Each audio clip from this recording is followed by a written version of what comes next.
Hey y'all, check it out. Here I am in the heart of Deep East Texas. Just give you a little update, show you what my plants are looking like. Got some red romaine lettuce coming in really nice. I've eaten a bunch of that. That's grown in a few different places. The carrots, the Marconi red peppers, they're doing great. I don't know if I can show you a pepper there. Yeah, look here in the middle. See, there's a couple right there. There's about 3 or 4 I've seen now.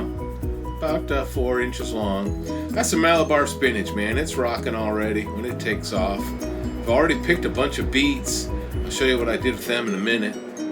Okay, so this is what my south wall garden beds are looking like. They're doing good. The plants are growing all right. It's still looking a little jumbled. Not as pretty as it should. So I'm going to dress it all up. I got this big long board here. Going to use it for a straight edge. I'm going to take all these bags of pine mulch and just fill in and mulch everything up. Make everything look nice and even. We'll see. All right, so I got all these bags of mulch. I'm gonna lay them out all around the beds, try to make it look real neat and clean and organized and beautiful. So I'll get after that. You don't want to watch this. I'll show you when I'm done. All right, these are the beets that I picked. Man, these are beautiful. Almost tennis ball shaped beets, and the greens are so good looking, and the beets are kind of freaky looking. They look like aliens, but these greens are so good. I'm more interested in eating the greens. Look at this beet. That is a beautiful beet. Yes, as far as beets go. Now I am going to do something with these greens. I'm going to cook them up, have them for some lunch.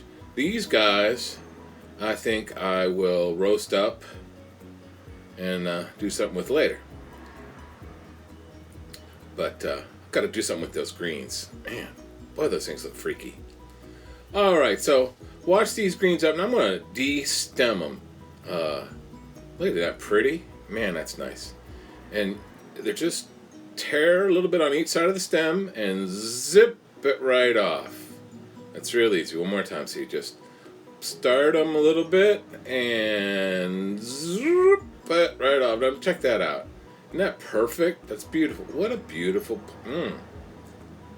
Yeah, I imagine you could juice those stems or do something with them, but I'm going to just give them to the worms.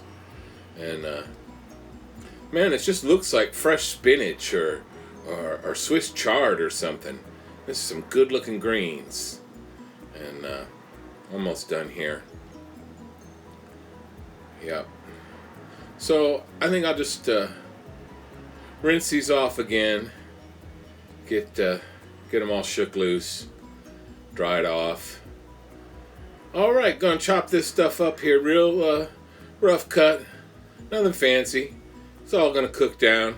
Looks like a whole lot of greens here, but you know how they cook down. It won't be that much when it's all done. But yeah, man, this is beautiful greens, and it tastes good too. I tasted it. It tastes kind of like Swiss chard or spinach. You know, it doesn't really taste too much like beets. A little, but here, I'll just chop this all up. Now I got some leftover smoked sausage, and I'm gonna chop that up. Put in a pan a little bit of oil and some garlic and some green onions maybe, and then I'll just toss these greens on top of it. Man, look, all those greens, they cook down to this. Man, I wish you could smell this. It smells so good and fresh. Yes. Just plate this up. Threw a little sauerkraut on there and a little sriracha. Man, that's good. Okay, here's the beets. I pulled them out of the oven. Stuck them in there about 350, 375 for about a half hour. 35 minutes maybe. And you don't have to have them cooked all the way. I'm just getting them soft enough so you can pierce the skin. Now the skin on these things just slips right off, and then it's just the tops and tails.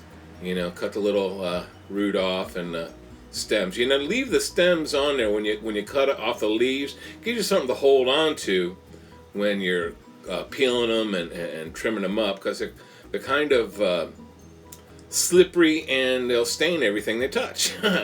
So,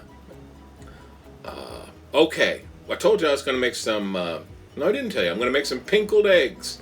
Here's my hard-boiled eggs. And I put them in with the beets and some vinegar and some water and some allspice and a little turmeric. And these are about soaked for about 4 or 5 days here. 5 days. And let's see what they look like. Here, you can just use your fingers. Man, it stains your fingers, but it doesn't last that long. And oh wow, look at how perfectly pinkled that is. Yeah, check it out. Those would make beautiful deviled eggs or garnish or just eat them. I went out and got some kale, put it in a pan with some butter, salt and pepper, threw in a bunch of beets and one of those eggs, and man, it made a pretty good lunch. Really delicious. I'm going to do this more often. I don't know why I don't make more pinkled eggs. I love them. This morning I went out and picked a salad. A whole bunch of greens, some of that red romaine lettuce, a bunch of different kales, some Malabar spinach, some parsley and purslane, and then I just threw a bunch of beets from the jar and one of those eggs and a little cheese. Now that dressing, I just put some chia seeds in this pickle juice, beet pickle juice, and man, it made a really good dressing. Very delicious. In today's episode of In the Garden, the part of Garden Kitty will be portrayed by Stephen Stripe Kitty.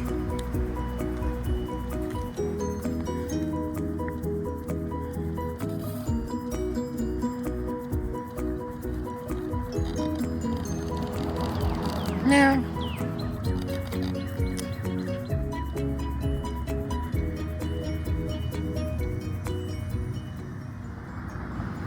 All right, this is what it turned out looking like.